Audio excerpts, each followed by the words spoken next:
1% of dudes rapping, they ain't nice as me. 98% ain't live the same type of life as me. The judge gave me life and then they sent me where the life is be. That level 4 with depth and vice, the type of stuff they like to see. Two choices, fight or flee. I refuse to die a chump. I never been a mark, but damn, it's scary when that riot jump. I seen dudes cry, get punked, and some sexually brutalized. Knew a dude who lost his life and he was only doing 5 year-long racial fights when homie all you do is ride. Lonely days and nights up in a hole causing suicide. From the moment you arrive, you see the Mexican mafia, AB skinheads with big giant swastikas, pro-black philosophers, the BGF, the Kumi, and Muslims who will murk you from the nation to the Sunni. That MS was loony, quick to ride up on they rival. Even Christians went to church, hide knives up in a Bible. Political and tribal, the Crips and Damus, the Long Beach, the Hubs and the Dubs and the Grooves, the IE, the Bakersfield, the Dago Pyrus, the Hustlers quick to roll, the gangsters gon' move, whatever. Say what's cracking, YouTube? It's your boy 16 to Life, and I'm back like I'm on a pro violation. You're down.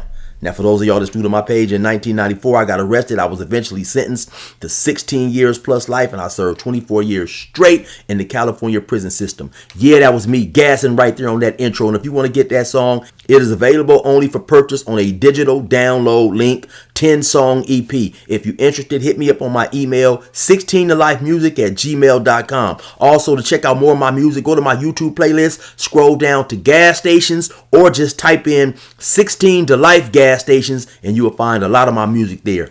Now let's hop right up into this story, man. So the other day somebody reached out to me and they said, hey, chill, man, tell me about the worst beating that you've seen a guard receive at the hands of a convict, right? And so I think for a person who hasn't been to jail and who hasn't experienced prison firsthand, when they hear about a convict assaulting a guard, they automatically assume that the convict has no self-control. He has a disregard for law enforcement. It was 100% his fault.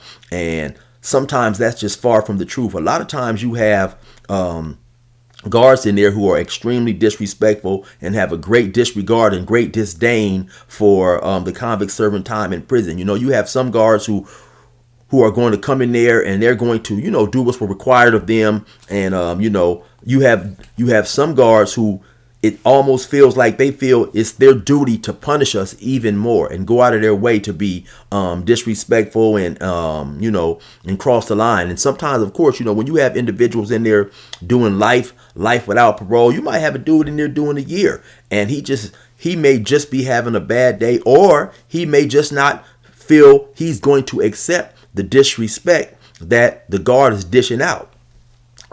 It seemed like when I first got to prison in Salinas in 96, it seemed like there was almost a guard assault every other week or something. Now, it may not have been that current, but that's what it seemed like. You know, I remember specifically a black dude by the name of Pasquale. He was from Grape Street. He happened to get into it with a CO, and the CO probably was maybe about 55 years old, maybe about 5'7", 155, you know. And he punched him, and when he punched him, it was loud. I didn't actually see it, I heard it. I just looked up and the guard was holding his face, you know, walking back, cussing. Now another guard happens to see it by the name of Chug. Chug, I believe, was Filipino and he had a hard last name to pronounce, so everybody just called him Chug. Chug ran down there, and it was crazy because when he ran down there running toward Pasquale is just standing there like he hasn't even punched the guard, like nothing is about to happen. So I was kind of thinking that maybe Pasquale might have been on some type of medication or whatever, because his response was not like what you would expect after you just been fired on a guard. You know it's about to go down, so you might as well, you know, go fighting, go out fighting, or at least get somewhat resistant. He just stood there like nothing ever happened. So Chug ran and tackled him, knocked him down, and then the guard that he initially punched, the older white dude, he grabbed his mace, and now they're on the ground and he's walking over there shaking it, but he had the mace pointed toward him, and he ended up when he tried to mace him, he maced himself and dropped the mace and stumbled back. It was like some Three Stooges type stuff, but that was just one of the more funnier incidents when I seen involving a convict and a guard when they got physical. I've seen several of them, right? But I'm gonna give you guys the worst one by far. Definitely took place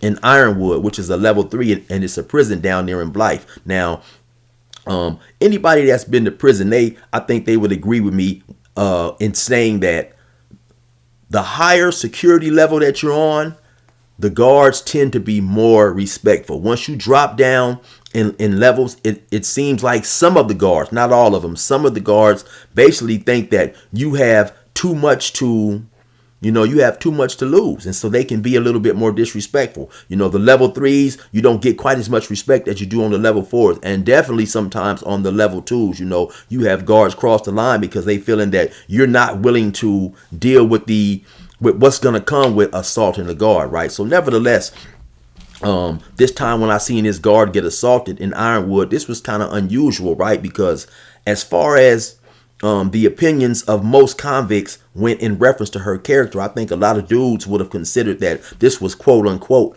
a cool guard as far as guards go. Now, if I didn't mention before, we was in Ironwood on A yard. I believe we was in I believe we was in building 3, right?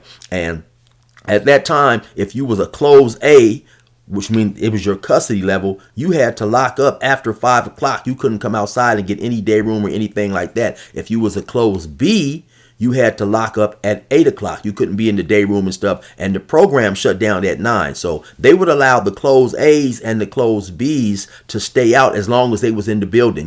They wouldn't let them go outside, but they would let them stay in the building, get some program, be able to, go get on the phone or play cards or just whatever, So that is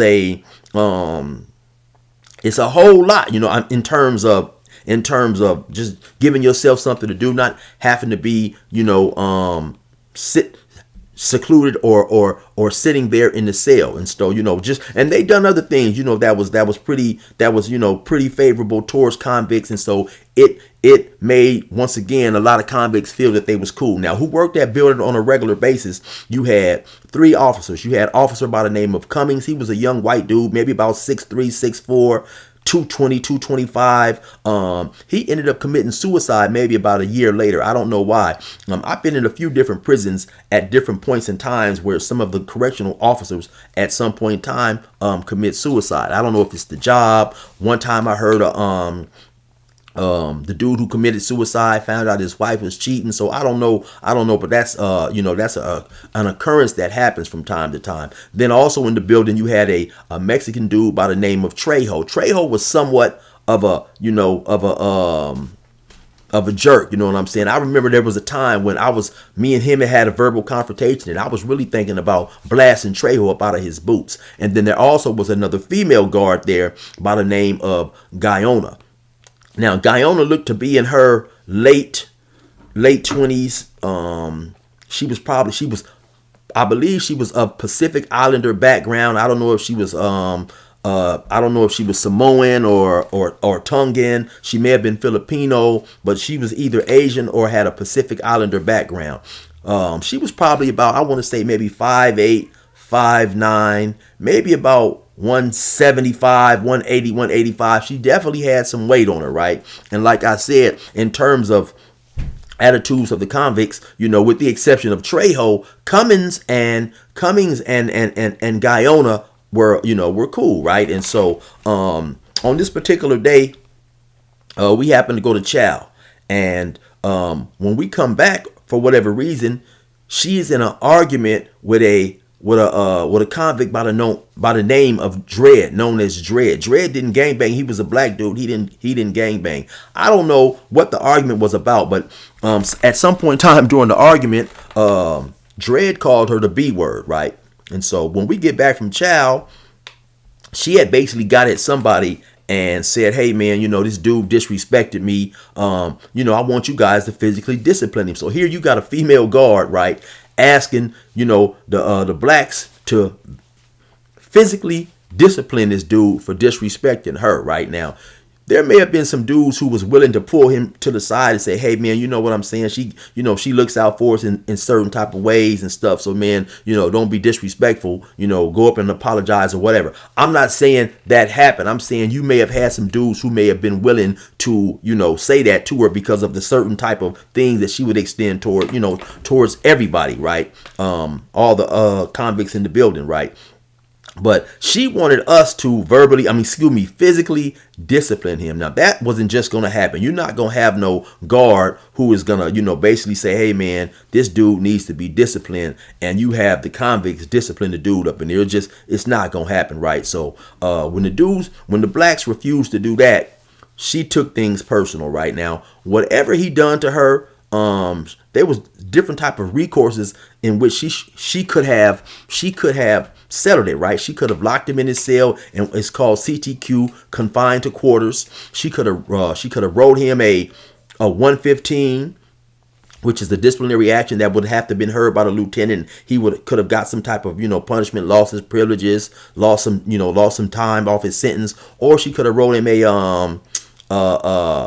I forget it, but it's a little. Is it a 112?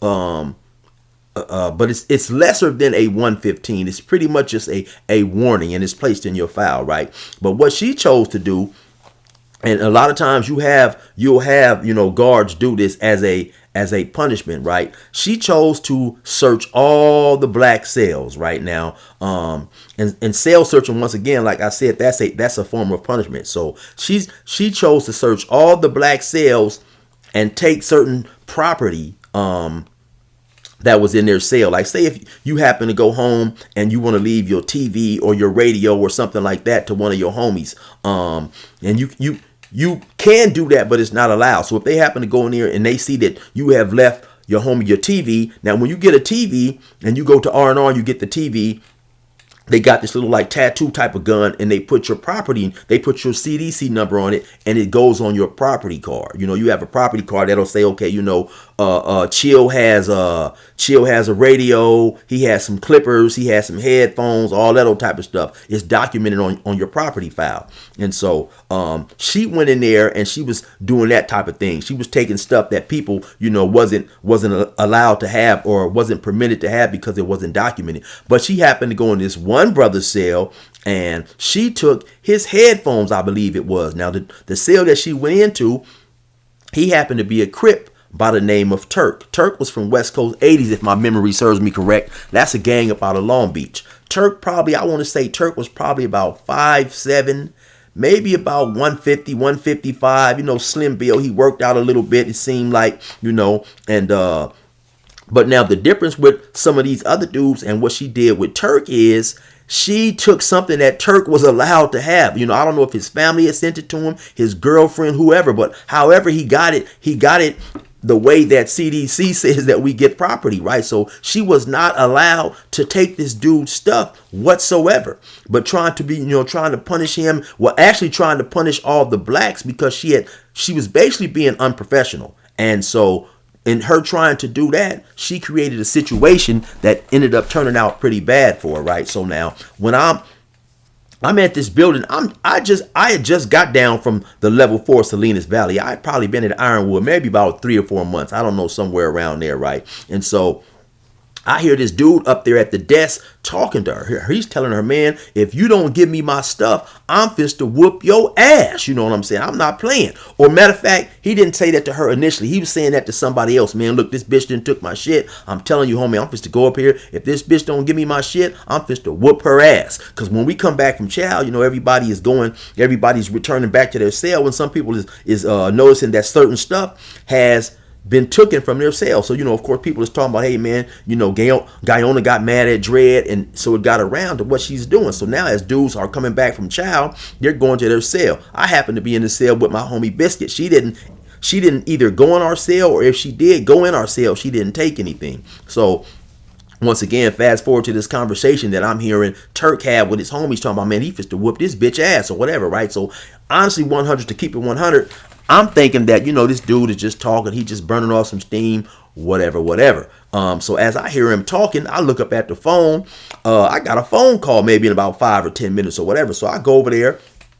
I stand, in front of the phone or whatever. Now, this building is, and I'll see if I have a picture to put up, man. This building is what's known as a 270 building. So basically, the 270 is when the guard sits in the in the tower, he has a 270 view of the entire building, right? So the building is almost like a big C or possibly a U, right? And so I go over there and I'm waiting, standing in front of the phone, waiting for the phone that I'm on for that dude who's on the phone to get off the phone. So the dude gets off the phone, I hop on the phone.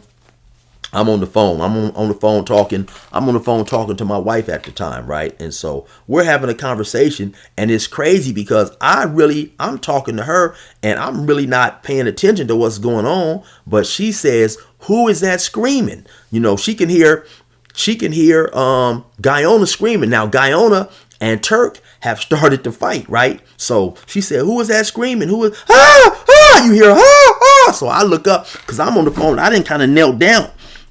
I knelt down on the phone by the wall. And so once I look up, man, I see Guyona. She got her baton in her hand. And like I said, Guyona was probably about maybe 5'8", 5'9". She had some nice size on her for a woman, maybe about 185 pounds, 80. You know, she wasn't a slim woman by any means, right? A lot of people maybe would consider her thick or somewhat like that. And like I said, Turk was more a relatively smaller dude. So as I look up, she got her baton and she's swinging her baton, and then Turk is stepping back every time she swing. He's stepping back. Well, no. Matter of fact, let me go back. Let me go back.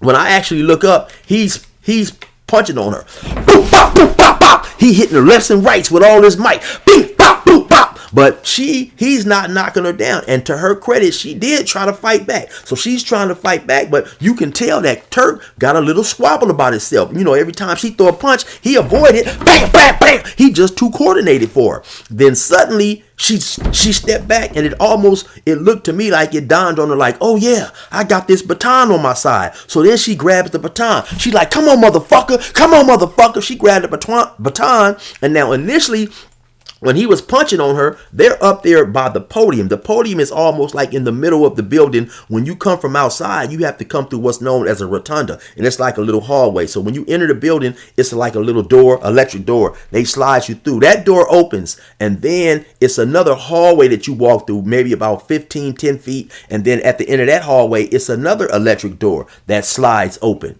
And so then when you come through that, it's a podium right there and you're in the building. One thing that I forgot to say that's very important in this story. So they are the regulars. They were the regulars in that building, and they worked there 5 days a week. You had Cummings, Trejo, and Guyona. Now, on this specific day, I believe Cummings was off. So one of those three would work in the tower. On this specific day, it was somebody there who was new. She was a lady, and she was on the floor. But I guess because Trejo and Guyona was familiar with everybody in the building, they must have talked among themselves. And for whatever reason, she got off the floor and she went in the tower. Now, to my understanding, she was a relatively new CO as well. So back to this fight. So now when I look up, they're in front of the podium, and Turk is getting off on Guyona. Beep, bop, boop, bop, bop, boop. He busting her up lefts and rights with all her might. You know what I'm saying? So now the girl in the tower, the lady in the tower, she's panicking. And also one other thing that I forgot to mention.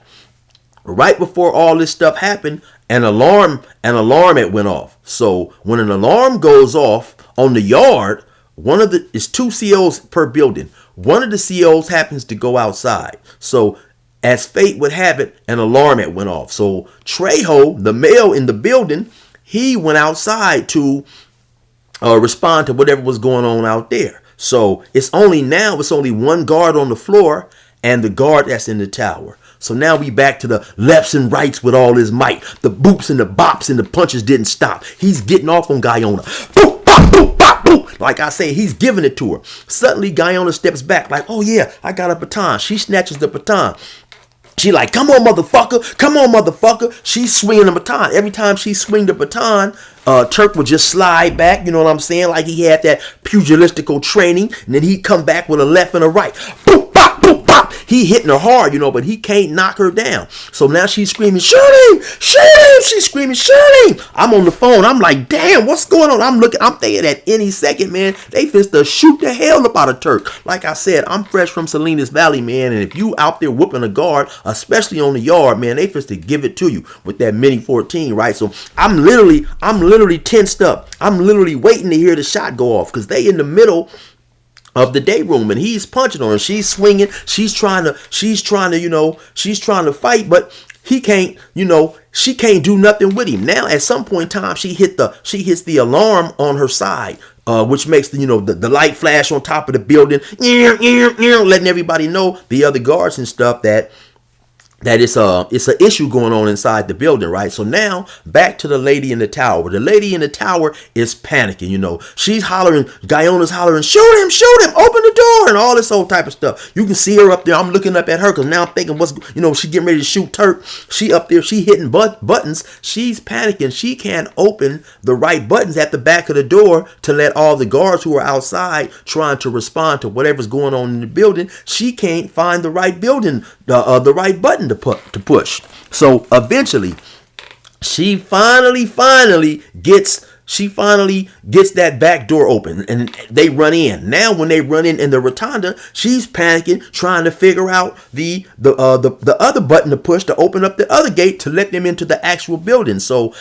you have, a whole bunch of guards sitting there in the building, and they're actually watching him mix her up like Betty Crocker cake mix. Boop, bop, boop, bop, bop. He busting up, going upside her head, right? They're hollering, get down. Now the fight has moved from the podium all the way damn near over to the other side of the day room. Because like I said, every now and then she'll advance, she'll swing the baton, he'll expertly step back, you know what I'm saying? Like he had got some training from Mayweather or somebody, and then bah, boo, boo, he'll bust her up. So what the lady in the tower finally gets that damn door open. So they run over there. They're hollering, get down. So then once they get maybe, 4 or 5 feet away, he steps back up off her and lays down. Now I thought they was supposed to go over there and just dog him. Cause it's well known, especially back then, if you put your hands on any officer, especially a female officer, they is supposed to beat your ass. But all they did when he laid down, they ran up on him. The first officer ran over there, kind of like almost dove on him in a football type manner, gave him like a little knee to the ribs or whatever,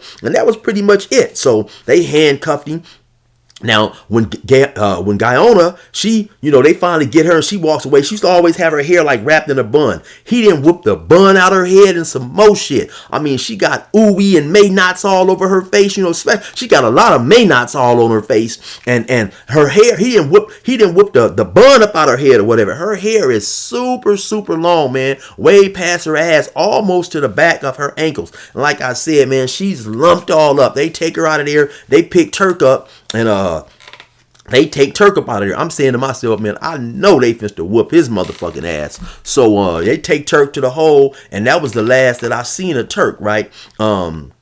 This was like, I want to say 2000 and this was 1998. And like I said, man, you have some people who may ask, well, damn, man, how did they feel? How did the convicts in there feel, especially the black population, about Turk hitting on a female? And we didn't give a shit, right? Because to keep it 100, she was 100% wrong. Was there things that he could have done different? Yeah, of course, because that property was on his property. So really all he had to do, if he wanted to, is just go across the yard, go talk to the sergeant, and okay, hold on, buddy. G, that's making a video. Okay, I'll be right back, okay? That's my grandson interrupting. But anyway, all he had to do was go across the yard, talk to the sergeant. Hey, Sergeant, Gaiona then went in there, took my property. It's on my property card, whatever, right? He would have got it back immediately. I'm pretty sure he would have said something to her, in terms of, hey, you can't do that, so on and so forth, right? But for whatever reason, he didn't feel like doing that, right? I mean, okay, imagine somebody barging up into your house, taking your property. Do you feel you have to go talk to the police to get your property back? Because that's what she actually done, right? You know what I'm saying? She was being disrespectful. She was being unprofessional, and it came back to haunt her, right? So, in there, we view the guards as guards, you know. I mean, now you may have some dudes who will say something to another convict in the event that the convict is out of line and he's wrong and he's foul and stuff. But in this particular situation right here, she was 100% wrong, right? And so, no, I mean, you know, nobody wants to be bullied. Nobody wants to be taken advantage of because, you know, the feeling is you are only even trying this because you are a guard. There is no way if we was free, you would try to do what you're doing, right? And so for whatever reason, he chose to give her some lefts and rights, right? So now Turk is out. You know, I've been in talks with him a time or two, you know, trying to get him to come on here and talk about this situation, and he said he would, but we have, for whatever reason, never, you know, hooked up and got together. You know, I haven't even talked to him in a couple of years, but he is out actually. And I asked him about this specific incident. I asked him, did they bust him up, you know, beat him up? He said they did a little bit, didn't whip on him too bad. And, you know, that was that. Maybe, who knows? I don't know. Maybe because they knew that she was in the wrong. I don't know. You know, normally, especially when you whoop a guard, they're going to whoop you when you get to the hole. Then they're going to send you out of the prison to go do a shoe term somewhere else. And then when you get to where you're going, they're going to whoop you another 2 or 3 more times for even putting your hand on a female officer. So, and he said, you know, he got a few licks, but they didn't really do him too bad. But anyway, you know, that was a story right there. I had mentioned this story a while ago, but that was a story right there about the worst beating I ever seen a convict put on a female. And after that, for quite some time, man, Guyona was visibly angry and upset and let's just say indifferent toward the entire black population. You know, later on, she ended up, you know, coming around and they moved her to C Yard. I went to a C Yard eventually, and rumor has it that you know, one of my homeboys was messing with her, man, and you know, so yeah, I don't know. Matter of fact, my homie is out now. So yeah, man, my homie is out. So I'll speak on that a tiny bit. My homie, matter of fact, he used to work on the yard crew, man, and he said that Guyona, and I believe she ended up getting walked off, right? But my homie said that, man, that you know, she had went to Hawaii, and she basically said, hey, man, you want to see some of my pictures? She had brought some of her pictures from this trip. And so while my homie is thumbing through the pictures that she has given him to look at, there are some pictures in there of her naked laying on the beach. And my homie was asking me, hey, man, you think, you know, what you think, you know, you think she done that on purpose, or you think those, man? I was like, hell no, man, there is no way they was left in there accidentally, man. She was definitely trying to give you a shot at seeing what she had, and she, you know, she's interested in you and stuff. So eventually, like I say, I believe she got caught messing with somebody, and they walked her off, and she lost her job. But anyway, man, y'all already know what it is. It's your boy 16 to life. Resume normal program.